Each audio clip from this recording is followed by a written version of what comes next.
माननीय सदस्यहरू, अब प्रतिनिधि सभा नियमावली 2079 को परिच्छेद 9 बमोजिम प्रधानमन्त्रीसँग प्रत्यक्ष प्रश्नोत्तर सम्बन्धी निर्धारित कार्यक्रमको लागि सोही नियमावलीको नियम 56 को उपनियम 1 बमोजिम बैठकको पहिलो 1 घण्टाको समय निर्धारण गरिएको बेहोरा जानकारी गराउँछु।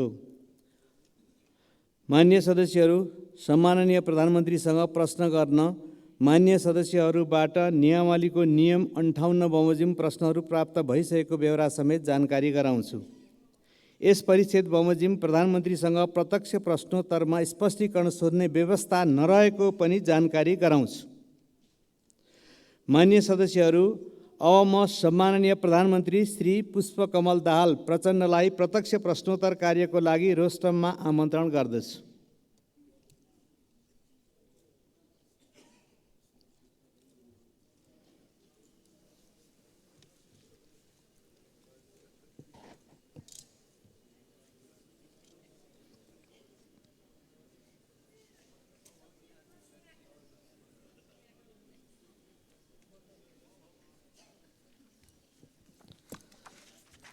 माननीय सदस्यहरू, अब प्रधानमन्त्रीसँग प्रत्यक्ष प्रश्नोत्तर कार्यक्रम प्रारम्भ हुन्छ। सर्वप्रथम प्रश्नकर्ता मान्य श्री अच्युत प्रसाद मैनालीलाई सम्माननीय प्रधानमन्त्रीसँग प्रश्न सोध्न अनुमति दिन्छु। सम्मान्य सभामुखज्यूको अनुमतिबाट म सम्मान्य प्रधानमन्त्रीज्यूलाई मेरा केही जिज्ञासाहरू राख्ने अनुमति चाहन्छु। प्रश्नहरू: सार्वजनिक खरिद नियमावली 64 को नियम 6(3) अन्तर्गत निर्माण स्थलको व्यवस्थापन नभई खरिद कार्य गर्न नहुने उल्लेख छ। राष्ट्रिय गौरवका आयोजनाहरू बुढी गण्डकी, सुनकोशी मरिन, काठमाडौँ तराई द्रुत मार्ग, खोकना खण्ड, निजगढ अन्तर्राष्ट्रिय विमानस्थल टाङ्गिया बस्ती, पूर्व पश्चिम रेलमार्गको जग्गा अधिग्रहण एवं घर टहरा हटाउने, क्षतिपूर्ति दिने साथै तामागढी सिमरौनगढ हुलाकी सडकको मुआब्जा जनताले 4 वर्षदेखि पाउन सकेका छैनन्। यसै आबोमा बजेट विनियोजन छैन।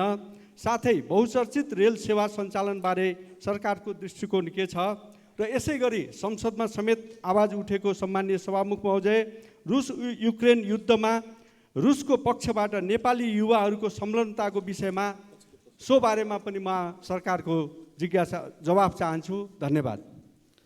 अब सम्माननीय प्रधानमन्त्री श्री पुष्पकमल दाहाल प्रचण्डलाई उक्त प्रश्नको जवाफ दिन अनुमति दिन्छु। सम्मान्य सभामुख महोदय, म यो प्रश्न उत्तर कार्यक्रममा मान्य सदस्यहरूको प्रश्नको उत्तरको निम्ति उपस्थित छु। म प्रश्न उत्तरमा सहभागी हुनु अगाडि केही दिनदेखि आएको अविरल वर्षाको कारण पूर्वी नेपालका खास गरी सङ्खुवासभा, ताप्लेजुङ, पाँचथरका जिल्लाहरूमा ठुलो धनजनको क्षति भयो र त्यसको प्रत्यक्ष अवलोकन गर्न नेपाल सरकारको तर्फबाट हामी त्यहाँ पुग्यौँ पनि, तर मौसमको खराबीको कारणले सबै चिज यथार्थ अवलोकन गर्न त हामीले सकेनौँ। तैपनि हामीले त्यहाँको निम्ति तत्काल आवश्यक पर्ने राहत, उद्धार र पुनर्स्थापनाको सम्भावनाबारे छलफल गऱ्यौँ र युद्धस्तरमा उद्धार र राहत कार्यक्रम अगाडि बढाउन सम्बन्धित सबै निकायहरूलाई निर्देशित दियौँ।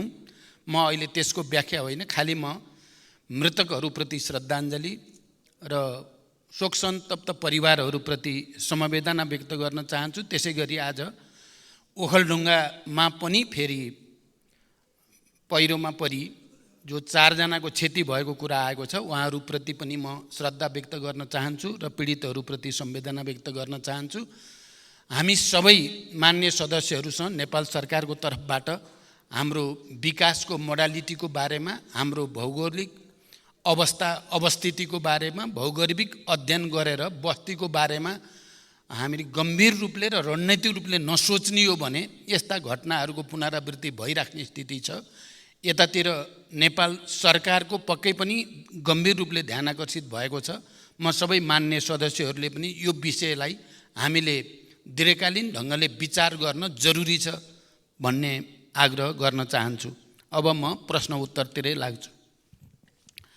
सरकारले राष्ट्रिय गौरवका आयोजनामा बजेट सुनिश्चित गर्ने गरेको छ। राष्ट्रिय गौरवका आयोजनाहरूमा विनियोजित रकम कम हुने अवस्थामा पनि आवश्यकता अनुसार थप बजेटको व्यवस्था गर्ने गरिएको छ। निजगढ अन्तर्राष्ट्रिय विमानस्थल आगामी आर्थिक वर्षमा साइट क्लियरेन्स गर्ने कार्य सम्पन्न गर्ने कुरामा सरकारको गहिरो ध्यान छ। रेल सेवा सञ्चालन गर्ने बारेमा सरकार सकारात्मक रहेको छ। साथै राष्ट्रिय गौरवका आयोजनाहरू तथा अन्य प्राथमिकता प्राप्त आयोजनाहरूको जग्गा अधिग्रहण, मुआवजा तथा क्षतिपूर्ति वितरण गर्ने कार्य सरकारको प्राथमिकतामा रहेको छ। आगामी दिनमा आवश्यक बजेट व्यवस्था सहित सम्बन्धित निकाय मार्फत यस विषयमा सम्बोधन हुने बेहोरा म मान्य सदस्यहरूलाई अवगत गराउन चाहन्छु। अन्तर्राष्ट्रिय राजनीतिमा घटिरहेका घटनाहरूप्रति नेपाल सरकारको गहिरो ध्यान छ भन्ने कुरा पनि म राख्न चाहन्छु। धन्यवाद। अर्का प्रश्नकर्ता मान्य श्री अजय कुमार चौरसिया। सम्माननीय सभामुख महोदय, सम्माननीय प्रधानमंत्री ज्यू, लगभग 70% राजस्व मध्य प्रदेशको वीरगञ्जबाट सङ्कलन हुन्छ। जनसङ्ख्या अन्य प्रदेशभन्दा बढी भएको तर बजेट विनियोजन मध्य प्रदेशमा सबभन्दा कम किन भयो? पर्साको वीरगञ्ज सरकारको प्राथमिकतामा किन परेन? वीरगञ्ज सहरको स्तर उन्नतिको लागि के कार्यक्रम आएको छ? सम्माननीय प्रधानमन्त्रीज्यू, वीरगञ्जको नारायणी उपक्षेत्रीय अस्पताल, ठाकुराम बहुमुखी क्याम्पस, आदर्शनगर र नारायणी रङ्गशालाको स्तर उन्नतिको लागि कति रकम विनियोजन भएको छ? स्वास्थ्य, शिक्षा र कृषि र रोजगारको राम्रो व्यवस्था बिना कुनै पनि मुलुकको उन्नति प्रगति हुन सक्दैन भन्ने थाहा हुँदाहुँदै यसमा सरकारको पर्याप्त ध्यान किन जान सकिरहेको छैन? सम्माननीय सभामुख मार्फत म सम्माननीय प्रधानमन्त्रीजीबाट उत्तर चाहन्छु। धन्यवाद। सम्माननीय प्रधानमन्त्रीज्यू। सम्मान्य सभामुख महोदय, मध्य प्रदेशमा कम बजेट विनियोजन भयो भन्ने कुरा साँचो होइन। सङ्घीयताको मर्म अनुरूप सङ्घबाट प्रदेश र स्थानीय तहमा हुने वित्तीय हस्तान्तरणको 15% भन्दा बढी रकम मध्य प्रदेशमा नै जाने गरेको छ। यसका अतिरिक्त सङ्घबाट सञ्चालन हुने पूर्व पश्चिम राजमार्ग, पथलैया वीरगञ्ज कोरिडोर, चन्द्रपुर गौर राजमार्ग, हुलाकी राजमार्ग, सुनकोशी मरिन डाइभर्सन, बागमती कमला चन्द्रनहर लगायतका सिँचाइ आयोजना, विभिन्न औद्योगिक पूर्वाधार तथा व्यापारिक पूर्वाधार आयोजनाहरू तराई मधेसलाई लक्षित गरी नै अगाडि बढेका छन्। तराई मधेस समृद्धि कार्यक्रम, मधेसलाई काठमाडौँसँग जोड्ने द्रुत मार्ग लगायतका ठुला परियोजनाहरू पनि मध्य प्रदेशमा नै पर्ने र तिनको समयबद्ध कार्यान्वयनका लागि यथेष्ट बजेट विनियोजन गरिएको छ। सञ्चालनमा रहेका आयोजनाहरूको कार्य प्रगति र आवश्यकताका आधारमा बजेट विनियोजन हुने भएकोले बजेटको अङ्कसँगै त्यसले पार्ने बृहत्तर प्रभावलाई समेत सकारात्मक रूपमा लिइदिन हुन म मान्य सदस्यहरूलाई विशेष आग्रह गर्न चाहन्छु।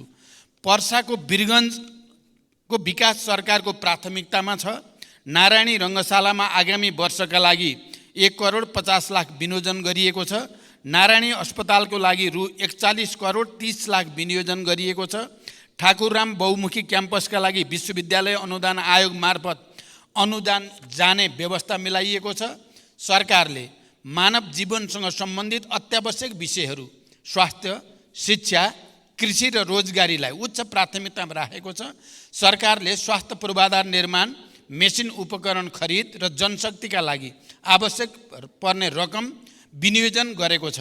बजेटको आकार चालु वर्षको भन्दा सानो हुँदा पनि आगामी वर्षको बजेटमा शिक्षाको बजेट घटाइएको छैन। कृषि क्षेत्रका लागि उत्पादनमा आधारित अनुदान, रैथाने बाली प्रवर्धन, रासायनिक मलमा बजेट व्यवस्था लगायतका कार्यक्रमहरू रहेको जानकारी गराउन चाहन्छु। धन्यवाद। अर्का प्रश्नकर्ता मान्य सदस्य श्री अञ्जनी श्रेष्ठ।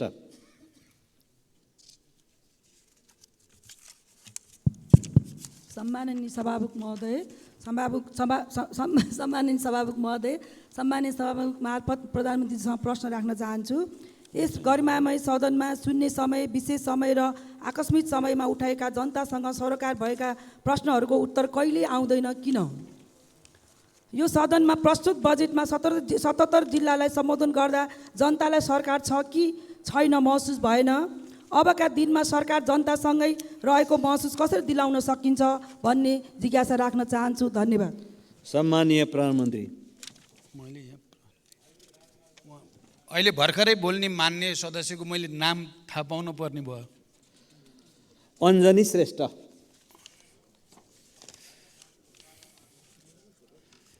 सम्मान्य सभामुख महोदय, सम्मानित सदनमा सुन्ने समय र विशेष समयमा मान्य सदस्यले उठाएका विभिन्न प्रश्नहरूमा सरकार संवेदनशील भई तिनको जवाफ नियमित रूपमा दिइ नै रहेको छ। सदनमा उठाइएका प्रश्न र जिज्ञासाहरूको जवाफ दिने जिम्मेवारी र उत्तरदायित्वबाट सरकार कहिल्यै पछि हटेको छैन र कहिल्यै पछि हट्ने पनि छैन। राष्ट्र र नागरिकको समग्र हित तथा समुन्नतिका लागि सरकार सदैव प्रयत्नशील रहँदै आएको छ र प्रयत्नशील रहि नै रहनेछ। जनसरकारका विविध विषयलाई उचित सम्बोधन गर्दै तथा विकास निर्माण कार्यलाई गति दिँदै सरकार र नागरिक बीचको सम्बन्धलाई सुदृढ बनाउन सरकार दृढ सङ्कल्पित रहेको जानकारी गराउँछु। धन्यवाद। अर्का प्रश्नकर्ता मान्य श्री अनिता देवी। मान्य श्री अनिता देवी।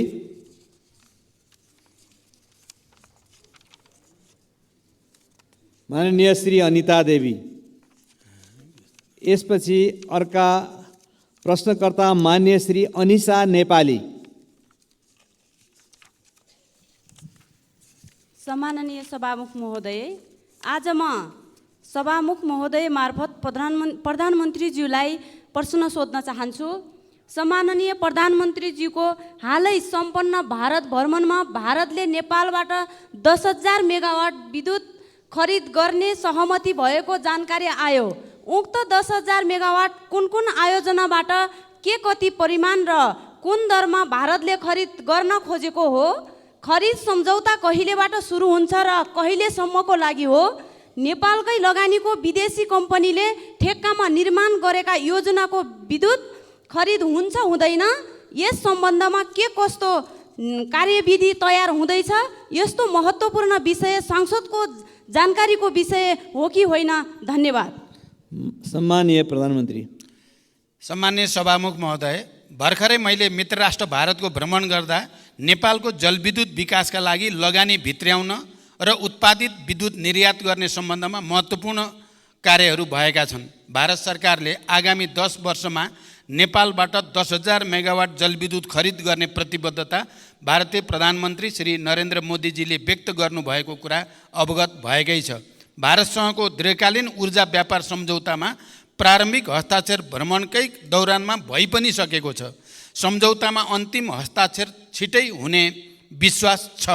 देशमा हाल वर्षायाममा विद्युत उत्पादन क्षमता करिब 2800 मेगावाट रहेको छ भने अधिकतम खपत करिब 1900 मेगावाट पिक डिमान्ड रहेको अवस्था छ। आन्तरिक खपतभन्दा बढी भएको ऊर्जा खेर जान नदिने गरी छिमेकी भारतमा विद्युत निर्यात भइरहेको छ। यसबाट देशको व्यापार घाटा न्यूनीकरण गर्न समेत महत्त्वपूर्ण योगदान पुगिरहेको छ। देशभित्र नै अधिकतम आन्तरिक विद्युतीय ऊर्जा खपत वृद्धि गर्न सरकारले ऊर्जा खपत सम्बन्धी कार्ययोजना ल्याइसकेको छ र सो अनुसार काम अगाडि बढिरहेको कुरा पनि म यो सम्मानित सदनलाई जानकारी गराउन चाहन्छु। हाम्रो देशमा जलविद्युत उत्पादनको अत्यधिक सम्भावना रहेको र देशको समृद्धि हासिल गर्नका लागि एउटा महत्त्वपूर्ण स्रोतको रूपमा ऊर्जा व्यापार हुन सक्ने तथ्य निर्विवाद रूपमा रहेको छ। आन्तरिक खपतभन्दा बढी उत्पादन भएको विद्युतलाई निर्यात गरेर देशको आर्थिक विकासमा योगदान पुर्याउने लक्ष्य सरकारले लिएको छ र देशको आन्तरिक खपतलाई हेरेर अल्पकालीन, मध्यकालीन र दीर्घकालीन रूपमा खरिद सम्झौता गरिनेछ। हाल नेपाल सरकार एवं निजी क्षेत्रबाट निर्माणाधीन निर्माणको तयारीका अवस्थामा रहेका विद्युत आयोजनाहरूबाट उत्पादन हुने विद्युत मध्ये आन्तरिक खपत गरी बाँकी हुने विद्युत मात्र निर्यात गरिने नीति नेपाल सरकारको रहेको कुरा पनि म स्पष्ट गर्न चाहन्छु। आवश्यकताअनुसार निर्यात हुने परिमाणलाई मन्त्रालयका सचिव स्तरीय समितिले थपघट गर्न सक्ने व्यवस्था समेत रहेको छ। प्रचलित कानुनको परिधिभित्र रही विद्युत व्यापार हुनेछ। यस सम्बन्धी कार्यविधि ऊर्जा, जलस्रोत तथा सिँचाइ मन्त्रालय र नेपाल विद्युत प्राधिकरणबाट तयार पार्ने काम अगाडि बढिरहेको जानकारी गराउँछु। धन्यवाद। अर्का प्रश्नकर्ता मान्य श्री अब्दुल खान।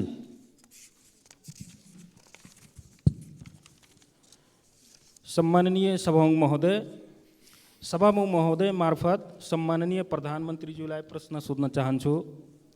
तराई मधेसतिर किसानहरू लगभग धानको बिउ राखिसकेका छन्। अब किसानहरूको सोच मल र सिँचाइको व्यवस्थापनमा छ। मलको हाहाकार छ, बिजुली कटौती अत्यधिक छ। सीमा नाकामा जनताले दिनहुँ गाली पिटाई खाइरहेछन्। 1 बिघा अर्थात् 20 कट्ठाको खेती गर्ने किसानलाई 2 बोरा युरिया 1 बोरा डिएपी चाहिन्छ। भारतबाट ल्याउँदा नेपाल प्रहरीले जफत गर्छ। न त हामी दिन सक्छौँ न त ल्याउन दिन्छौँ, न त हामी किसान कार्ड बनाउँछौँ न त हामी नाका खोल्छौँ। जनताले कसरी सरकारको अनुभूति गरियोस् सभामुख महोदय। त्यस्तै पैसा तिरेर पनि हाम्रो सरकारले किन मल समयमा किन्न सकिरहेको छैन, स्पष्ट कारण चाहिन्छ सभामुख महोदय।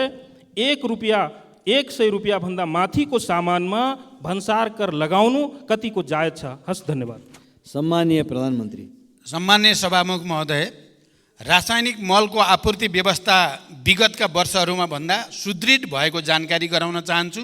2079 श्रावण महिनादेखि हालसम्म 3,51,000 मेट्रिक टन रासायनिक मल आयात भएको छ। त्यो मध्ये 71,000 मेट्रिक टन विभिन्न बिक्री डिपोहरूमा मौजदात रहेको छ। भारतको कलकत्ताबाट 45,000 मेट्रिक टन डिएपी यो महिनाभित्र नेपाल भित्रिने व्यवस्था गरिएको छ। धान रोप्ने सिजनमा विगतको जस्तो मल अभाव हुने अवस्था यसपटक रहेको छैन। सुरुमा रासायनिक मलको लागि रु 15 अरब विनियोजन भए पनि थप रु 23 अरबको स्रोत सुनिश्चित गरी मल आपूर्ति व्यवस्थालाई सुदृढ गरिएको छ। यसबाट सरकार किसानहरूको लागि रासायनिक मल उपलब्ध गराउन जिम्मेवार रहेको तथ्य प्रमाणित हुन्छ। मलको आयातमा सङ्घीय मन्त्रालयलाई जिम्मेवार बनाइएको छ भने वितरण कार्यमा प्रदेश र स्थानीय तहहरूलाई परिचालन गरिएको छ। मल वितरण प्रणालीलाई पारदर्शी बनाउन मल आपूर्ति र वितरणमा डिजिटल प्रणाली प्रयोगमा ल्याइएको कुरा पनि म मान्य सदस्यहरूलाई जानकारी गराउन चाहन्छु। धन्यवाद। अर्का प्रश्नकर्ता मान्य सदस्य श्री अम्बिका बस्नेत।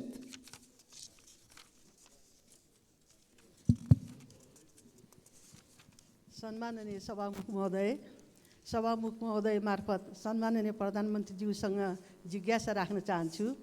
गोकर्णेश्वर नगरपालिका वडा नम्बर 1 शिवपुरी राष्ट्रिय निकुञ्जभित्र पर्दछ। त्यहाँ सर्वसाधारण नागरिकहरूको बसोबास पनि छ। त्यो बस्तीभन्दा बाहिर बस्ने नातागोता भाइ साथीभाइहरू आउँदाखेरि शुल्क तिरेर मात्र जानुपर्छ। त्यही क्षेत्रभित्र गोसाइँकुण्ड जाने बाटो पनि छ, हेलम्बु जाने पुरानो बाटो पनि छ। तर निकुञ्जलाई शुल्क नबुझाइ सहजै अभिलेखीकरण मात्र गरेर आवत जावत गर्न पाइँदैन। यसभन्दा पहिला शुल्क नलाग्ने भनी 2 चोटि क्याबिनेटले निर्णय गरिसकेको भए पनि कार्यान्वयन नभएको जानकारी गराउन चाहन्छु। त्यही राष्ट्रिय निकुञ्जभित्र पर्ने टोखा छहरे हुँदै नुवाकोट जाँदा अभिलेखीकरण मात्र गरेर निर्विवाद आवत जावत गर्न पाइन्छ। एउटै निकुञ्जभित्र त्यस्तो विभेदकारी नियम किन लागू भइरहेको छ? सम्माननीय प्रधानमन्त्रीज्यूसँग मेरो जिज्ञासा छ र साथै त्यस्तो विभेदकारी नीति हट्नुपर्छ भनी जोडदार माग पनि गर्न चाहन्छु। हस्, धन्यवाद। जय नेपाल। सम्मान्य सभामुख महोदय, फेरि मलाई नाम भन्दिन पर्ने भयो। यहाँ मेरो थोरै चाहिँ यो तलमाथि परेको छ। अम्बिका बस्नेत। मान्य श्री अम्बिका बस्नेतको प्रश्न छ। अम्बिका बस्नेत।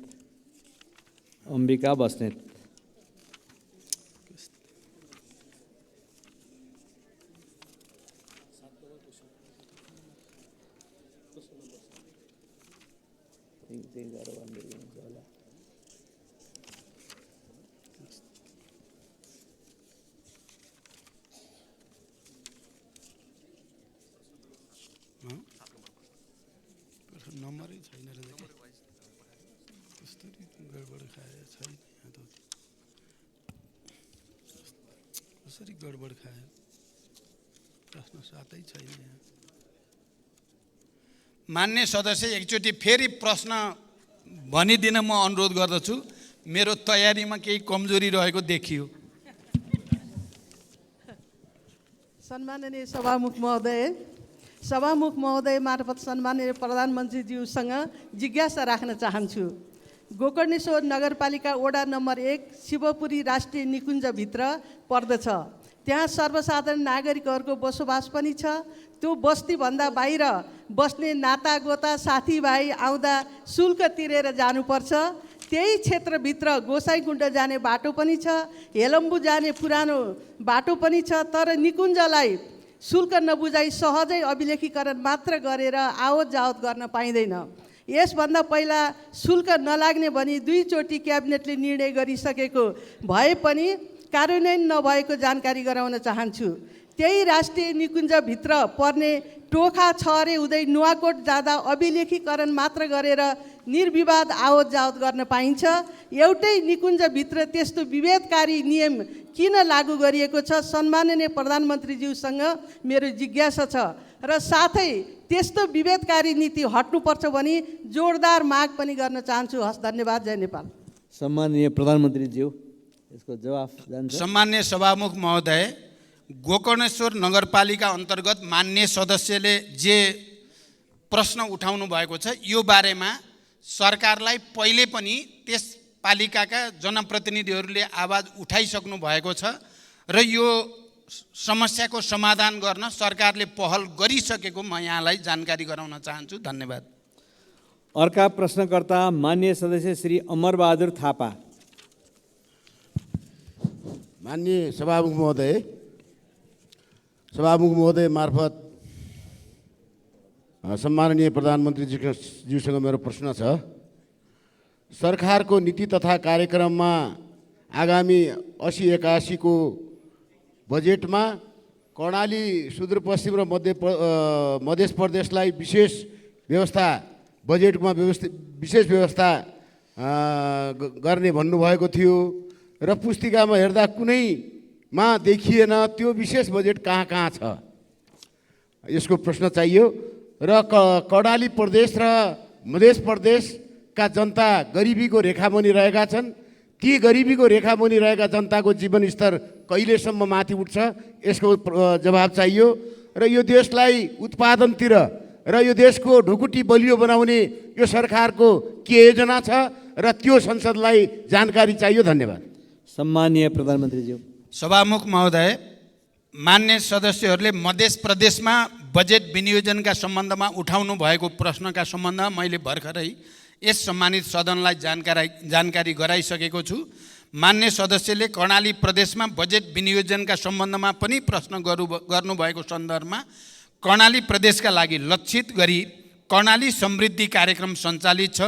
हिमाली तथा उच्च पहाडी जीविकोपार्जन कार्यक्रम समेत कर्णाली प्रदेशको माथिल्लो भूभागमा सञ्चालन भइ नै रहेको छ। आगामी वर्षमा कर्णाली प्रदेशमा सिँचाइ तथा नदी नियन्त्रणका लागि छुट्टै बजेटको व्यवस्था गरिएको छ। कर्णाली कोरिडोर सडक राष्ट्रिय गौरवको आयोजनाका रूपमा सञ्चालित छ। राप्ती राजमार्ग, भेरी कोरिडोर, मध्य पहाडी लोकमार्गको कर्णाली खण्ड र मदन भण्डारी राजमार्गको कर्णाली खण्डका लागि सरकारले प्राथमिकताका साथ बजेट विनियोजन गरेको छ। शिक्षा स्वास्थ्यतर्फको बजेटमा समेत सरकारले कर्णालीलाई उच्च प्राथमिकता दिएर राखेको छ। र मान्य सदस्यले जो विकासको समग्र मोडेलको बारेमा कुरा गर्नुभएको छ, मैले पहिले नै यस सम्मानित सदनमा राखेको छु। हामीले नेपालको समग्र विकास मोडेलको बारेमा समीक्षा गर्नुपर्ने आवश्यकता छ र त्यो समीक्षालाई अगाडि बढाउने कुरामा नेपाल सरकार गम्भीर रहेको ध्यानाकर्षण म गराउन चाहन्छु। धन्यवाद। अर्का प्रश्नकर्ता मान्य सदस्य श्री अमरबहादुर रायमाझी। सम्माननीय सभामुख महोदय मार्फत सम्माननीय प्रधानमन्त्रीज्यूलाई केही प्रश्न राख्न चाहन्छु। संसारको ध्यान क्लिन इनर्जीमा गइरहेको छ, तर हाम्रो सरकार यसप्रति बेखबर हो कि जस्तो छ। शक्ति केन्द्रको स्वार्थप्रति नतमस्तक हो बुझ्नै सकिएन। अस्ति प्रधानमन्त्रीज्यू भारत भ्रमण भयो। हाम्रो 10,000 मेगावाट क्लिन इनर्जी भारतलाई बेच्ने सम्झौता गर्नुभयो भने उता पेट्रोल, डिजेल, ग्यास, मट्टीतेल जस्ता उच्च कार्बन उत्सर्जन गर्ने डटी इनर्जीको सजिलो पहुँचको लागि भरतपुरदेखि काँकरभिट्टासम्मको पाइपलाइन विस्तारको सम्झौता गरेर आउनुभयो। इनर्जी माथिको अर्काको नियन्त्रणले मुलुकको स्वतन्त्रता खतरामा पर्छ। हामी आफैले विकास गर्न सकिन्छ, तर विद्युत अर्कालाई सुम्पदैछौँ के यो सरकारको योजना रणनीति हो? यो नयाँ युगको सुरुवात हो कि परनिर्भरता हो, परनिर्भरताको तयारी हो? जिज्ञासा गर्न चाहन्छु। धन्यवाद। सम्माननीय प्रधानमन्त्री। सभामुख महोदय, हाल देशमा हाइड्रो पावर, सोलर, बायोग्यास जस्ता स्वच्छ ऊर्जा क्लिन इनर्जीको स्रोतबाट विद्युत ऊर्जा उत्पादन भइ नै रहेको छ। वर्षायाममा विद्युत ऊर्जाको मागभन्दा आपूर्ति बढी भइरहेको अवस्था पनि छ। देशमा विद्युतीय र पेट्रोलियम दुवै ऊर्जाको प्रयोग भइरहेको छ। विद्युतको प्रयोग बढाउँदै लाने र पेट्रोलियम पदार्थको प्रयोग कम गर्दै क्रमशः विस्थापित गर्ने सरकारको नीति छ भन्ने कुरा म स्पष्ट गर्न चाहन्छु। नेपालमा विद्युतीय सवारी कम गर्दै क्रमशः विस्थापित गर्ने, पेट्रोलियम पदार्थको प्रयोग कम गर्दै क्रमशः विस्थापित गर्ने सरकारको नीति छ। नेपालमा विद्युतीय सवारी साधनको प्रयोग भर्खर मात्र सुरुवात भएको हो। अधिकांश सार्वजनिक तथा निजी सवारी साधन पेट्रोलियम पदार्थमा आधारित रहेको यथार्थ हामी सबैलाई जानकारी नै छ। सबै सवारी साधनलाई एकैपटक र अहिले नै विद्युतीय सवारी साधनमा रूपान्तरण गर्न प्राविधिक रूपमा पनि सम्भव छैन भन्ने कुरा बुझ्न हामी कसैलाई पनि अप्ठ्यारो पर्दैन। पर्दैन। त्यसैले विद्युतीय ऊर्जाले पेट्रोलियम ऊर्जालाई विस्थापन नगर्दासम्म पेट्रोलियम पदार्थको सहज आपूर्ति गर्नुका साथै देशको आर्थिक विकासका लागि ऊर्जा आपूर्तिको दिगो सुरक्षालाई मध्यनजर गरी पेट्रोलियम पाइपलाइन विस्तार सम्बन्धी कार्य अगाडि बढाइएको हो। यसका साथै आपतकालीन अवस्थामा समेत इन्धन आपूर्तिको वैकल्पिक स्रोतको व्यवस्थापन गर्नुपर्ने भएकोले पनि पेट्रोलियम पदार्थको उपभोगलाई तत्कालमा शून्यमा झार्न सक्ने अवस्था छँदै छैन। यसलाई सहज र किफायती बनाउन पनि पेट्रोलियम पाइपलाइन निर्माण कार्य विस्तार गर्न खोजिएको हो। यसबाट इन्धन आपूर्ति सुनिश्चितता हुने, उपभोक्ता मूल्यमा कमी आउने तथा व्यापार घाटा न्यूनीकरण गर्न सहयोग पुग्ने विश्वास सरकारले लिएको छ। धन्यवाद। अर्का प्रश्नकर्ता माननीय डाक्टर अमरेश कुमार सिंह। सम्मानीय सभामुख महोदय, हाम्रो संविधानको प्रेम्बलमा लेखा छ, प्रेम्बल कुनै पनि संविधानको मुटु हुन्छ। त्यसमा लेखा छ कि सामन्ती निरङ्कुश केन्द्रीकृत एकात्मक राज्य व्यवस्थाले सृजना गरेको सबै प्रकारको विभेद र उत्पीडन अन्त्य गर्दै बहुजातीय, बहुभाषिक, बहुधार्मिक, बहुसांस्कृतिक तथा भौगोलिक विविधतायुक्त विशेषतालाई आत्मसात गरी विविधता बीच एकता, सामाजिक सांस्कृतिक एकबद्धता, सहिष्णुता र सद्भावलाई संरक्षण प्रवर्धन गर्ने, वर्गीय, जातीय, क्षेत्रीय, भाषिक, धार्मिक, लैंगिक विभेद र सबै प्रकारको जातीय छुवाछुतको अन्त्य गरी आर्थिक समानता, समृद्धि र सामाजिक न्याय सुनिश्चित गर्ने समानुपातिक, समावेशी र सहभागितामूलक सिद्धान्तको आधारमा समतामूलक समाजको निर्माण गर्ने सङ्कल्प गर्दै, ठिक यसको प्रेम्बलको भावना विपरीत 62-63देखि नै मधेसका 20 जिल्ला बजेट विनियोजन कम भएको देखिन्छ। साथै यसको प्रभाव सिधा मधेसको जिल्लाको सदरमुकाममाथि परेको छ। चाहे त्यो झापाको भरतपुर होस्, चाहे सुनसरीको इनरवा होस्, चाहे सप्तरीको राजविराज होस्, चाहे सिराको मारर होस्, चाहे सर्लाहीको मलङ्बा होस्, चाहे रौतहटको गौर होस्, यो सबै सदरमुकाममा देखिन्छ कि त्यहाँ बजेट विनियोजन नभएको कारणले त्यो सबैको उठीबास भइरहेछ। नयाँ नयाँ सहर हाइवेतिर बस्दै गइरहेछ। साथै यसको कारण के हो? दोस्रो कुरा, 72को संविधानमा समावेशीको ग्यारेन्टी गरिन्छ, तर यता राज्यको सम्पूर्ण संरचना, सुरक्षा निकाय, प्रशासनिक निकाय, न्यायपालिका, कूटनीतिक क्षेत्र असमावेशी हुँदै गइरहेको छ। खास गरी प्रधानमन्त्री बनिसकेपछि कति सरकारले नियुक्ति गरिरहेछ र त्यो नियुक्तिमा कति दलित, जनजाति, मधेसीको प्रतिनिधित्व छ। त्यतिकै नै राज्यको संरचनाको शक्तिको बाँडफाँडमा पनि के लेखा छ कि सङ्घ, प्रदेश र स्थानीय तल नेपालको स्वतन्त्रता, सार्वभौमिकता, भौगोलिक अखण्डता, स्वाधीनता, राष्ट्रिय सर्वाङ्गीण विकास, बहुदलीय प्रतिस्पर्धात्मक, लोकतान्त्रिक, गणतन्त्रात्मक सङ्घीय शासन प्रणाली, मानव अधिकार तथा मौलिक हक, कानुनी राज्य शक्ति, पृथकीकरण, नियन्त्रण तथा सन्तुलन, बहुलता र समानतामा आधारित समतामूलक समाज, समावेशी प्रतिनिधित्व र पहिचानको संरक्षण गर्नेछ। यो दिशामा झन् उल्टो गइरहेको हामीलाई आभास भइरहेछ। यसमा प्रधानमन्त्रीको जवाब चाहिन्छ। धन्यवाद। सम्माननीय प्रधानमन्त्री। सम्माननीय सभामुख महोदय, देशको समग्र विकासको निम्ति सरकारले लिएका नीतिगत प्राथमिकता र विभिन्न विशेष क्षेत्रको विकासका लागि गर्नुपर्ने लगानी, आवश्यकताका आधारमा बजेट विनियोजन भएको कुरा मैले यस अगाडि पनि जानकारी गराइसकेको छु। मानव विकासका सूचकाङ्कमा पछि परेका कर्णाली प्रदेश, सुदूरपश्चिम प्रदेश र मध्य प्रदेशलाई विशेष प्राथमिकतामा राखी स्रोत साधनको न्यायपूर्ण विनियोजन गरिएको कुरा पनि म स्पष्ट गर्न चाहन्छु। राज्यको सम्पूर्ण संरचनालाई समावेशी बनाउँदै समावेशी लोकतन्त्रको सुदृढीकरणका लागि सरकार प्रयत्नशील पनि छ र प्रतिबद्ध पनि छ।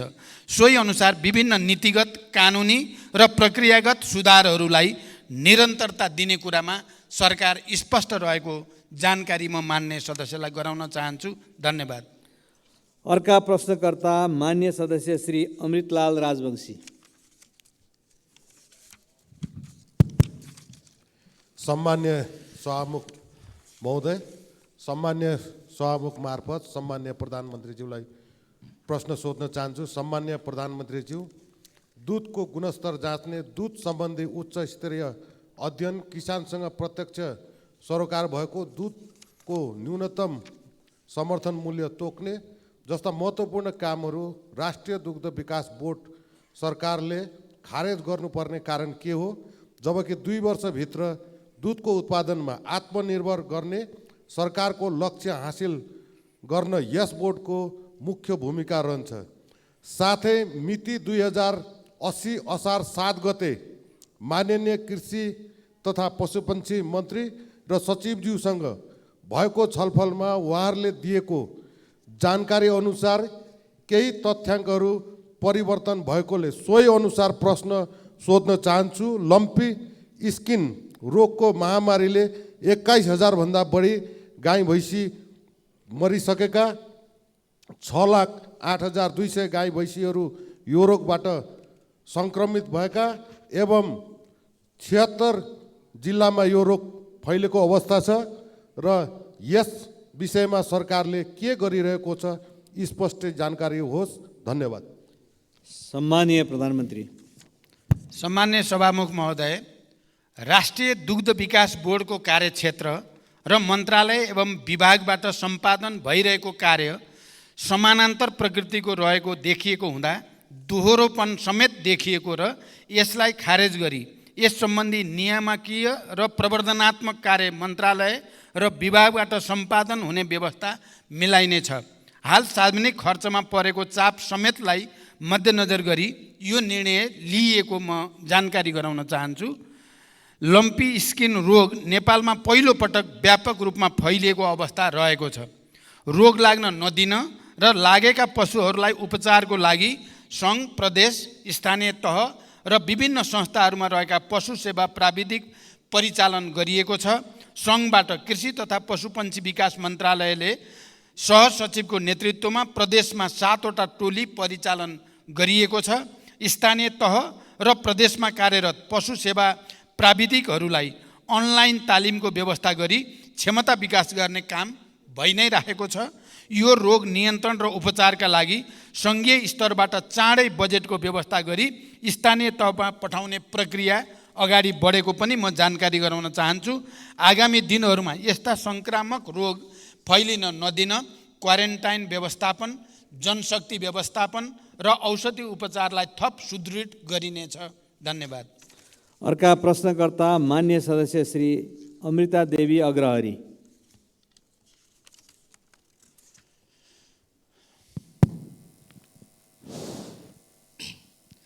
सम्मानीय सभामुख महोदय, सम्मानीय प्रधानमन्त्रीज्यूसँग मेरो प्रश्न थियो, विषय नागरिकताको थियो।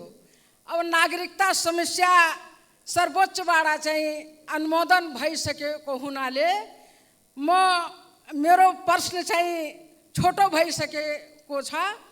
म अवश्य केही अब अरू कुरा छोडेर केही भन्न चाहन्छु।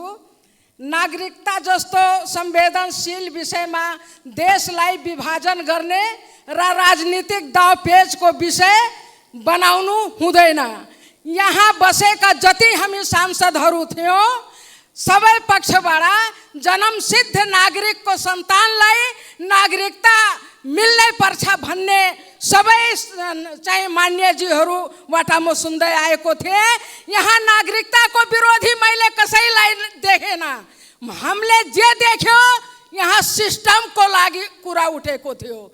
किनभने विधिको शासनमा जबसम्म चाहिँ देश सिस्टममा चल्दैन तबसम्म देशको भविष्य हुँदैन। सिस्टमको विरोध मात्र गरिएको हामीले देख्यौँ। कसैको यो मान्यता चाहिँ यस्तो थिएन। तपाईँको केही प्रश्न छ? मेरो प्रश्न यही नै हो। प्रश्नमा जानुहोस्। सभामुख महोदय, दोबारा फेरि चाहिँ हाम्रो प्रधानमन्त्रीज्यूबाट चाहिँ विधिको शासन ख्याल गरेर मात्र अगाडि बढ्नुपर्छ, नत्र लाखौँ चाहिँ अरबौँ खर्च गरेर यो प्रतिनिधि सभाका चाहिँ के अरे उत्पादन भएको हो। अनि प्रतिनिधि सभालाई चाहिँ माइनस गरेर अगाडि बढ्नु यो पनि देशको लागि दुर्भाग्य हुन्छ। फेरि चाहिँ भविष्यमा यस्तो चाहिँ कुरा नदोहोऱ्याओस् भन्ने चाहिँ मेरो प्रश्न हो। धन्यवाद। सम्माननीय प्रधानमन्त्रीज्यू। सम्मान्य सभामुख महोदय, मान्य सदस्यले नागरिकता सम्बन्धी उठाएको प्रश्न र उहाँले नै भनि नै सक्नुभयो। हिजो मात्रै सम्मानित अदालतबाट यो बारेमा फैसला आइसकेपछि उहाँले उठाउनु भएको प्रश्नको जवाब अदालत स्वयंले दिइसकेको हुनाले मैले दिइराख्नुपर्ने आवश्यकता भएन। मलाई जहाँसम्म लाग्छ तपाईँले अहिले पनि नागरिकता जस्तो संवेदनशील विषयमा यो प्रतिनिधि सभा या हाम्रो राष्ट्रिय राजनीतिमा सहमतिबाट जानुपर्छ भन्नेमा मेरो पनि बुझाइ त्यस्तै नै छ। र मैले के बुझेको छु भने अहिले प्रतिपक्षमा रहनुभएका दलका नेताहरू पनि हिजो सत्तापक्षमा हुँदा अहिले हामीले जुन नागरिकताको जस्तो विधेयक अगाडि बढाएका हौँ त्यसमा हाम्रो मूलभूत रूपमा म सहमति नै देख्छु। तैपनि नागरिकता जस्तो संवेदनशील विषयमा देश विभाजित नहोस्, संसद विभाजित नहोस् भन्ने कुरामा तपाईँले गराउनु भएको ध्यानाकर्षणप्रति मैले ध्यानाकर्षण भएको जानकारी गराउँछु। धन्यवाद। अर्का प्रश्नकर्ता मान्य सदस्य श्री अर्जुन नरसिंह केसी।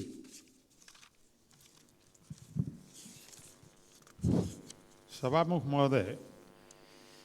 महोदय मार्फत म प्रधानमन्त्रीलाई प्रश्न गर्न चाहन्छु। नेपाल कृषि प्रधान देश, हरेक वर्ष किसान जुन बेला खेतीको समय हुन्छ त्यो मल नपाएर ती किसानहरू हाहाकार पर छटपटिनु पर्ने स्थिति एकातिर छ। तर त्यही समयमा कालो बजारियामा जहाँ जति किन्न पाइन्छ पाइन्छ। त्यो कालो बजारिया नियन्त्रण छ, न मल चाहिँ आपूर्ति गर्न सक्ने स्थिति छ। भर्खरै प्रधानमन्त्रीले 3,50,000 मेट्रिक टनको कुरा गर्नुभयो। वर्षको झन्डै 5,40,000 मेट्रिक टन देशमा आवश्यकता छ। अब त्यसैले यो भोग्नु एकातिर त्यो छ भने यो दुःखद अवस्थालाई चिरेर जसो तसो उत्पादन गरेका कृषकहरूको दुध, तरकारी, फलफुल तथा खाद्यान्नको न्यूनतम मूल्य पनि नपाएर सडकमा फालाफाल गर्नुपर्ने स्थिति हामीले प्रत्येक दिन जस्तो देखिरहेका छौँ। र त्यो सँगसँगै अर्कोतिर उपभोक्ताले चर्को मूल्य चुकाउनु पर्ने स्थिति जुन छ, त्यो स्थितिको अन्त्य के यो वर्ष अन्त्य हुनसक्छ? त्यसमा विश्वास गर्न सकिन्छ? त्यसमा सरकार साँच्चै दृढ छ? धन्यवाद। सम्माननीय प्रधानमन्त्री। सम्मान्य सभामुख महोदय, कृषि उपजको बजार प्रणालीमा कृषकले न्यून मूल्य पाउने र उपभोक्ताले चर्को मूल्य तिर्नुपर्ने अवस्थाको अन्त्य गर्न प्रमुख खाद्यान्न बालीको सिजन पूर्व नै समर्थन मूल्य तोक्ने व्यवस्था नेपाल सरकारले गरेको छ। दुध उत्पादक कृषकहरूले पाउने न्यूनतम मूल्य तोकिएको छ भने उखु उत्पादक कृषकहरूलाई रु 70 प्रति क्विन्टलको हिसाबले अनुदान उपलब्ध गराउने व्यवस्था मिलाइएको छ। तरकारीको बजार प्रणालीमा देखिएका समस्या समाधान गर्न विकेन्द्रित प्रणाली अपनाई प्रदेश सरकार र स्थानीय सरकारलाई समेत जिम्मेवार बनाउने गरी कार्य अगाडि बढेको छ। आधुनिक कृषि बजार पूर्वाधारहरूको विकास तथा व्यवसायीहरूसँगको सहकार्यमा खरिद सुनिश्चितता गर्ने गरी कार्यक्रम सञ्चालित छन्। बजारको माग अनुसार नाशवान कृषि उपजको उत्पादन गर्न बजार सूचना प्रणाली स्थापना गरी कृषकहरूलाई सुसूचित गर्ने कार्यक्रम बनाइएको छ।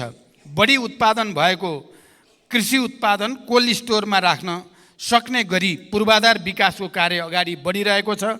सरकारले केही कृषि उपजको न्यूनतम समर्थन मूल्य तोकिसकेको छ भने मान्य सदस्यहरूको सुझाव अनुसार सम्भव भएसम्म अन्य उपजको पनि न्यूनतम समर्थन मूल्य तोक्दै जाने सरकारको नीति रहेको जानकारी गराउन चाहन्छु। धन्यवाद। अर्का प्रश्नकर्ता मान्य सदस्य श्री अशोक कुमार चौधरी। सम्मान्य प्रधानमन्त्रीज्यू, मेरो नाम नोट गर्नुहोला। मेरो नाम अशोक कुमार चौधरी, फेरि भुल्नुहोला। सम्मान्य सभामुख महोदय, म सभामुख मार्फत प्रधानमन्त्रीज्यूलाई केही प्रश्न गर्न चाहन्छु। सम्मान्य प्रधानमन्त्रीज्यूले स्वयं 2080 जेठ 22 को सम्मानित सदनको बैठकमा सीमा सुरक्षा समस्या हल गर्दै लाने बताउनुभयो। तर भारततर्फ 4262 स्थानमा सीमा स्तम्भ मर्मत गर्नुपर्ने, 1533 सीमा स्तम्भ हराएको र चीनसँग 2वटा सीमा स्तम्भ निर्माण गर्नुपर्ने महालेखाको प्रतिवेदन 2079 मा छ। सभामुख महोदय, राष्ट्रिय अखण्डता, स्वाधीनता, राष्ट्रियतासँग जोडिएको सीमा रक्षा, निर्माण र मर्मतका लागि यो सरकारबाट आवश्यक बजेटको विनियोजन नहुनु सरकारको लाचारी र लम्पसारवादको प्रकाष्ठ हो। के सरकार स्वयं राष्ट्रियता कमजोर बनाउन लागेको हो? होइन भने राष्ट्रिय हितको रक्षा गर्न सरकारलाई के कुराले रोकेको छ? म सामान्य सभामुख मार्फत सामान्य प्रधानमन्त्रीज्यूलाई यसको उत्तर चाहन्छु। धन्यवाद। सम्माननीय प्रधानमन्त्री। सम्मान्य सभामुख महोदय, नेपालको सार्वभौम सत्ता, राष्ट्रिय स्वतन्त्रता, भौगोलिक अखण्डता, सीमानाको सुरक्षा, राष्ट्रिय एकता लगायत राष्ट्रिय हितको रक्षाको लागि सरकार संवेदनशील र निरन्तर प्रयत्नशील रहेको जानकारी म गराउन चाहन्छु। यसै सन्दर्भमा अन्तर्राष्ट्रिय सीमा सुरक्षालाई थप सबल, सुदृढ र प्रभावकारी बनाउन सीमा स्तम्भहरूको नियमित मर्मत सम्भार गर्दै जाने र बोर्डर आउटपोस्टहरूको सुदृढीकरण र थप स्थानमा आउटपोस्ट निर्माण गर्दै लैजाने विषय सरकारको उच्च प्राथमिकतामा रहेको छ र सोही बमोजिम स्रोत साधन र जनशक्तिको व्यवस्था पनि गरिएको छ। हालसम्म स्थापना भएका 250 बोर्डर आउटपोस्टहरूमध्ये 128वटाको भौतिक संरचना निर्माण भएको र चालु आर्थिक वर्ष 79-80 सम्ममा थप 10 बोर्डर आउटपोस्टहरू निर्माण